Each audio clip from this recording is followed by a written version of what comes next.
Detail చూస్తే రెండేళ్లలో గంట కూడా తాను సెలవు తీసుకోలేదని సీఎం రేవంత్ రెడ్డి తెలిపారు. ప్రజాపాలన ప్రజా విజయోత్సవాల సందర్భంగా సీఎం రేవంత్ రెడ్డి ఆదిలాబాద్ పట్టణంలో పర్యటించారు. ప్రజలకు మంచి చేయాలని నిరంతరం పనిచేస్తున్నట్లు చెప్పారు. ఏడాదిలో ఆదిలాబాద్ ఎయిర్పోర్ట్ ప్రారంభిస్తామన్నారు. ఎయిర్పోర్ట్ వస్తే పరిశ్రమలు వస్తాయని సీఎం రేవంత్ రెడ్డి స్పష్టం చేశారు.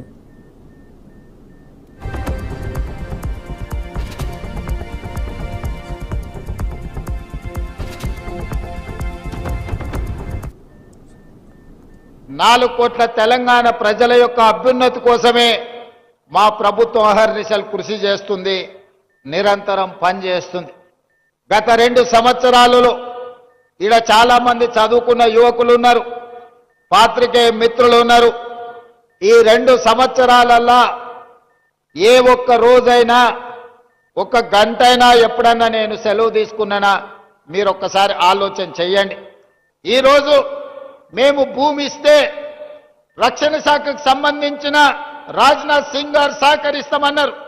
ఏవియేషన్ మినిస్టర్ రామ్మోహన్ నాయుడు గారు అనుమతులు ఇస్తామన్నారు. ప్రధానమంత్రి నరేంద్ర మోడీ గారు నిధులు ఇస్తామన్నారు. నేను కాంగ్రెస్ అయి ఉండొచ్చు, మా ప్రభుత్వం అయి ఉండొచ్చు, కానీ అభివృద్ధిలో కేంద్ర ప్రభుత్వం యొక్క సహకారం తీసుకొని ఆదిలాబాద్కు ఎయిర్పోర్టు తేవాలి అని నిన్న ఢిల్లీకి వెళ్లి మోడీ గారితో మాట్లాడి ఈనాడు ఆదిలాబాద్లో ఈరోజు నేను ప్రకటిస్తున్నా, సంవత్సరం తిరిగే లోపల ఆదిలాబాద్లో ఎయిర్పోర్టు పనులను ప్రారంభించి ఎర్ర బస్సు రావడమే కష్టం అనుకున్న ఆదిలాబాద్లో ఎయిర్ బస్సును దించి ఇక్కడ అభివృద్ధికి పునాదులు వేసి ఇక్కడ పరిశ్రమలను తీసుకొచ్చే బాధ్యత మన ప్రభుత్వం తీసుకుంటుంది. ఇందిరమ్మ రాజ్యంలో ప్రజాపాలన చేస్తుంది అని నేను ఈ సందర్భంగా మీ అందరికీ తెలియజేస్తున్నా. నేను ఈరోజు ఈ వేదిక మీద నుంచి స్పష్టంగా ఆదిలాబాద్ బిడ్డలకే కాదు 4 కోట్ల తెలంగాణ ప్రజలకు నేను చెప్పదలుచుకున్నా, 100% అత్యంత వెనుకబడిన ఆదిలాబాద్ జిల్లాను అభివృద్ధి చేసే బాధ్యత రాష్ట్ర ముఖ్యమంత్రిగా నేను తీసుకుంటా. ఏపీలో రైతులకు దగా చేసిన ప్రభుత్వం జగన్ హయాంలోనే జరిగిందని మంత్రి నాదెండ్ల మనోహర్ అన్నారు. వారి హయాంలో రైతులను చిన్నాభిన్నం చేశారని ఆరోపించారు. రైతుల గురించి మాట్లాడే హక్కు జగన్ కోల్పోయారని తేల్చి చెప్పారు. ఆంధ్రప్రదేశ్లో రైతులకి ఎవరన్నా దగా చేసి మోసం చేశారంటే అది కేవలం జగన్మోహన్ రెడ్డి గారి ప్రభుత్వం. ఆయన ముఖ్యమంత్రిగా పరిపాలించిన 5 సంవత్సరాల్లో వాళ్ళు చిన్నాభిన్నం వ్యవస్థని ఏ విధంగా చిన్నాభిన్నం చేశారో, ఏ విధంగా క్షేత్రస్థాయిలో కష్టపడి పనిచేసే రైతుని ఇబ్బంది పెట్టారో రాష్ట్ర ప్రజలు ఎవరు కూడా మర్చిపోలేరు. అసలు రైతు గురించి మాట్లాడే అర్హత జగన్మోహన్ రెడ్డి గారు ఎప్పుడో కోల్పోయారు. ఎన్నికలకు ముందు అంటే 2019 ఎన్నికల ముందు ఆయన చేసిన వాగ్దానాలు గెలిచిన తర్వాత రైతాంగానికి ఏమాత్రం ఆయన అండగా తోడుగా నిలబడ్డారు అని నేను ప్రశ్నిస్తున్నాను. ఏమాత్రం నిజాయితీ ఉందా మీలో? ఈరోజు పత్రికా సమావేశంలో రాష్ట్రంలో ధాన్యం కొనుగోలు గురించి, ఏ విధంగా ఒక విపత్తు వచ్చినప్పుడు ప్రభుత్వం స్పందించే విధానం గురించి చాలా చులకనగా మాట్లాడాడు. నేను ఛాలెంజ్ చేస్తున్నా జగన్మోహన్ రెడ్డి గారికి, ఇదే రోజు 2023లో ఎన్నికల సమయంలో సిద్ధమవుతున్నప్పుడు ధాన్యం కొనుగోలు మీరు చేసింది 5,22,000 మెట్రిక్ టన్నులు. ఇదే రోజు డిసెంబర్ 4వ తారీఖు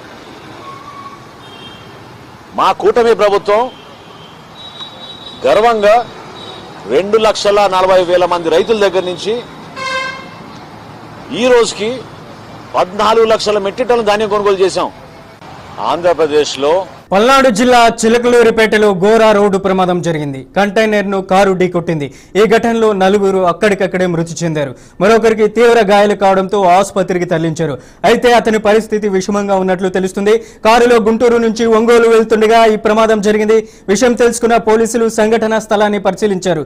ప్రమాదంపై స్థానికుల నుంచి వివరాలు అడిగి తెలుసుకున్నారు. మృతుల కుటుంబ సభ్యులకు సమాచారం అందించారు. 4 మృతదేహాలను పోస్టుమార్టం నిమిత్తం ఆసుపత్రికి తరలించినట్లు పోలీసులు తెలిపారు.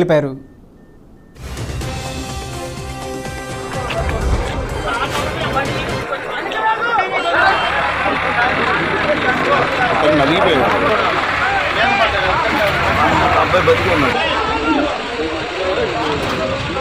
కదులుతున్నాడు మనిషి.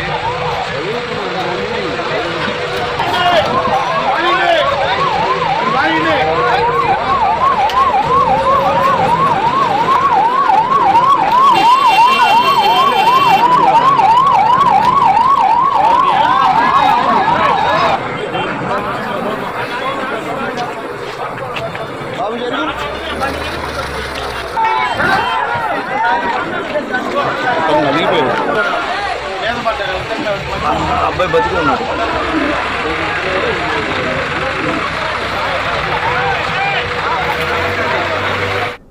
పల్నాడు జిల్లా చిలకలూరిపేటలో ఘోర రోడ్డు ప్రమాదం జరిగింది. కంటైనర్ కారు ఢీకొట్టింది.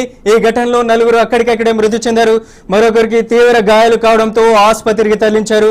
అయితే అతని పరిస్థితి విషమంగా ఉన్నట్లు తెలుస్తుంది. కారులో గుంటూరు నుంచి ఒంగోలు వెళ్తుండగా ఈ ప్రమాదం జరిగింది. విషయం తెలుసుకున్న పోలీసులు సంఘటనా స్థలాన్ని పరిశీలించారు. ప్రమాదంపై స్థానికుల నుంచి వివరాలు అడిగి తెలుసుకున్నారు. ఇక మృతుల కుటుంబ సభ్యులకు కూడా సమాచారం అందించారు. నలుగురు మృతదేహాలను పోస్టుమార్టం నిమిత్తం ఆసుపత్రికి తరలించినట్లు పోలీసులు తెలిపారు.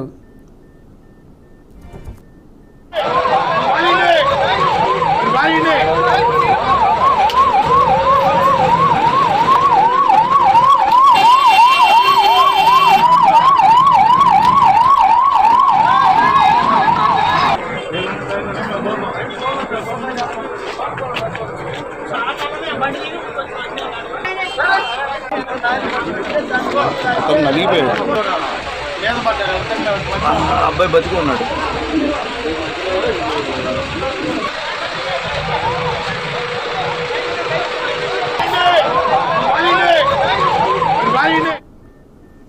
పల్నాడు జిల్లా చిలకలూరిపేటలో ఘోర రోడ్డు ప్రమాదం జరిగింది.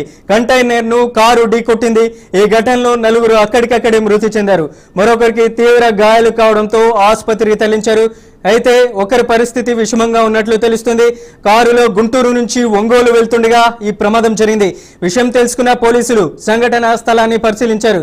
ప్రమాదంపై స్థానికుల నుంచి వివరాలు అడిగి తెలుసుకుంటున్నారు. మృతుల కుటుంబ సభ్యులకు కూడా సమాచారం అందించారు. నలుగురు మృతదేహాలను పోస్ట్ మార్టం నిమిత్తం ఆసుపత్రికి తరలించినట్లు పోలీసులు తెలిపారు. Back news. జనసేన పార్టీని గ్రామ స్థాయి నుంచి పార్లమెంటు స్థాయి వరకు సంస్థాగతంగా బలోపేతం చేయడానికి పవన్ కళ్యాణ్ 5 సభ్యులతో కూడిన కమిటీల విధానాన్ని ప్రకటించారు. దీనిని రాజకీయ విశ్లేషకులు పంచతంత్రంగా అభివర్ణిస్తున్నారు. ఇప్పటి వరకు జనసేనకు బలమైన క్యాడర్ ఉన్నప్పటికీ సంస్థాగత నిర్మాణం అక్కడక్కడ లోపభూయిష్టంగా ఉందనే విమర్శలు ఉన్నాయి. ఇక వాటిని సరిదిద్దేందుకు ఈ కొత్త కమిటీల నియామకం చేపడుతున్నారు.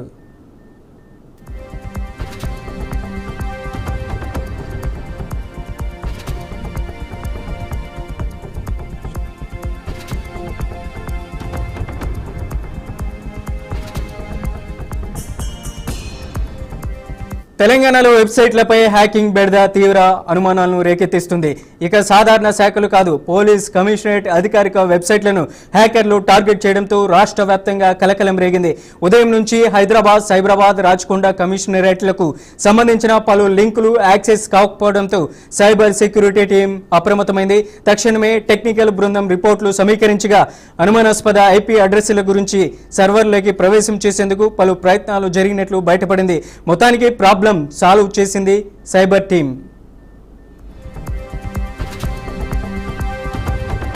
అంబేద్కర్ కోనసీమ జిల్లా తాటిపాకలో అక్రమ రేషన్ బియ్యం పట్టుబడింది. వ్యాన్లో అక్రమంగా తరలిస్తున్న 3 టన్నుల పీడీఎస్ బియ్యాన్ని పోలీసులు స్వాధీనం చేసుకున్నారు. బియ్యం రవాణా చేస్తున్న వ్యానును సీజ్ చేసి డ్రైవర్ని అదుపులోకి తీసుకున్నారు. పేద ప్రజలకు అందాల్సిన బియ్యం అక్రమ రవాణాకు పాల్పడితే కఠిన చర్యలు తప్పవని హెచ్చరించారు. పోలీసులు పటిష్ట చర్యలు తీసుకున్నప్పటికీ పీడీఎస్ బియ్యం అక్రమ రవాణా ఆగడం లేదని స్థానికులు తీవ్ర ఆందోళన వ్యక్తం చేస్తున్నారు.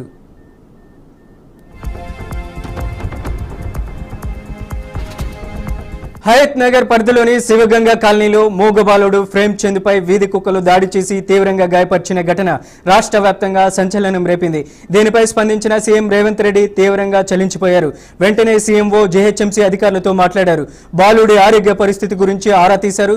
తాజాగా ఈ ఘటనపై హెచ్ఆర్సీ కేసు నమోదు చేసి ప్రభుత్వానికి నోటీసులు ఇచ్చింది. ఘటనకు సంబంధించి పూర్తి వివరాలు ఇంకా అందించాల్సి ఉంది.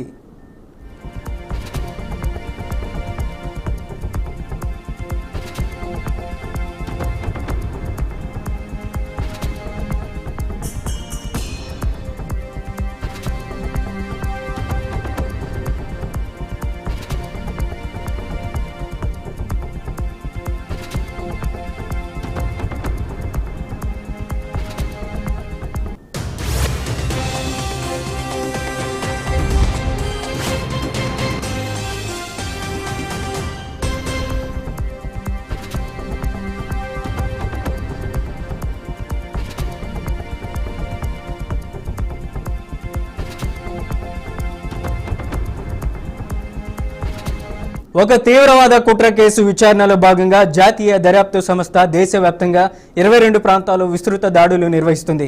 ఈ సోదాలు ప్రధానంగా ఉత్తరప్రదేశ్, బీహార్, హర్యానా రాష్ట్రాలు బుధవారం ఉదయం నుంచే కొనసాగుతున్నాయని అధికారులు తెలిపారు.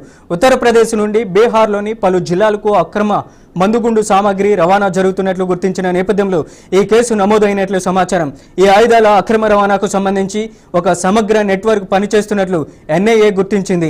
ఈ నెట్వర్క్ కొన్ని ఉగ్రవాద గ్రూపులతో నేరుగా సంబంధాలు కొనసాగిస్తున్న అవకాశం ఉన్నందున వారి కమ్యూనికేషన్ ఛానల్స్, ఆర్థిక లావాదేవీలు, లాజిస్టిక్స్ మద్దతుపై దర్యాప్తు అధికారులు ప్రత్యేక దృష్టి సారించారు. ఈ నేపథ్యంలోనే అనేక ప్రాంతాల్లో ఇళ్లలో, కార్యాలయాల్లో, గోదాముల్లో, వాహనాలపై ఒకేసారి సోదాలు జరిపినట్లు తెలుస్తుంది. ఇక ఈ సోదాల ద్వారా కీలక పత్రాలు, డిజిటల్ డేటా, ఆయుధాల రవాణాకు ఉపయోగించిన వాహనాల రికార్డులు, అనుమానాస్పద వ్యక్తులతో జరిగిన కమ్యూనికేషన్ వివరాలు వెలికి తీస్తున్నట్లు అధికారులు తెలిపారు. ఇప్పటి వరకు పలువురు అనుమానితులు విచారణ కోసం తీసుకెళ్లారని, మరికొందరిని పర్యవేక్షణ జాబితాలో చేర్చినట్లు సమాచారం. ఢిల్లీలో ఉగ్రవాదుల ఆత్మాహుతి దాడి ఘటన తర్వాత దేశవ్యాప్తంగా ఉగ్ర కుట్రలపై ఎన్ఐఏ ఉక్కుపాదం మోపుతుంది. ఇప్పటికే పదుల సంఖ్యలో ఉగ్రవాదులు, వారి సానుభూతి పరులను అరెస్ట్ చేసి ఉగ్రవాద నిధుల మార్గాలు, ఆయుధాల సప్లై ఛానల్స్, స్లీపర్ సెల్ కార్యకలాపాలను ఎన్ఐఏ తీవ్రంగా చేస్తుంది. ఇటీవల వెలుగులోకి వచ్చిన ఆధారాలు దేశంలో పలు రాష్ట్రాల్లో దాగి ఉన్న స్లీపర్ సెల్ నెట్వర్క్ పై మరింత స్పష్టత ఇవ్వడంతో అలాంటి గ్రూపుల మీద ఈ దాడుల తీవ్రత పెంచినట్లు తెలుస్తుంది. రాష్ట్రాల స్థానిక పోలీసు శాఖలతో కూడా సమన్వయంతో ఎన్ఐఏ దర్యాప్తు పనిచేస్తుంది. కేంద్ర ఇంటెలిజెన్స్ కు వచ్చిన కొన్ని ముఖ్యమైన ఇన్పుట్స్ ఈ దాడులకు దారి తీశాయని అధికారులు వెల్లడించారు. మున్ముందు మరిన్ని ప్రాంతాల్లో కూడా సోదాలు జరిగే అవకాశాలు ఉన్నట్లు సూచించారు. ఈ క్రమంలోనే ఇవాళ దేశవ్యాప్తంగా 22 ప్రాంతాల్లో జరుగుతున్న దాడులు అత్యంత ప్రాముఖ్యత సంతరించుకున్నాయని అధికారులు స్పష్టం చేస్తున్నారు. ఇది రానున్న రోజుల్లో పెద్ద ఎత్తున అరెస్టులు జరగనున్న సంకేతాలుగా భావిస్తున్నట్లు అధికారులు తెలిపారు. అమెరికా ఎయిర్ ఫోర్స్ కు చెందిన F-16C fighting falcon fighter jet కుప్పకూలింది. అయితే పైలట్ ప్రాణాలతో బయటపడ్డారు. దక్షిణ కాలిఫోర్నియాలో ట్రోనా ఎయిర్పోర్ట్ సమీపంలో ఈ ప్రమాదం చోటు చేసుకుంది. స్థానిక కాలమానం ప్రకారం బుధవారం ఉదయం 10:45 సమయంలో యుద్ధ విన్యాసాలు స్క్వాడ్రన్ గా పేర్కొందిన థండర్బర్డ్స్ కు చెందిన ఈ ఫైటర్ జెట్ ఒక్కసారిగా కుప్పకూలిపోయింది. విమానం నేలను ఢీకొనగానే భారీ అగ్నికీలలు ఎగిసిపడ్డాయి. ఆకాశంలో దట్టమైన పొగ వ్యాపించింది.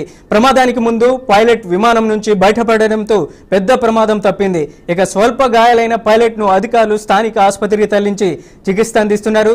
ప్రమాదానికి గల కారణాలు ఇంకా తెలియాల్సి ఉన్నట్లు ఎయిర్ ఫోర్స్ అధికారులు తెలిపారు.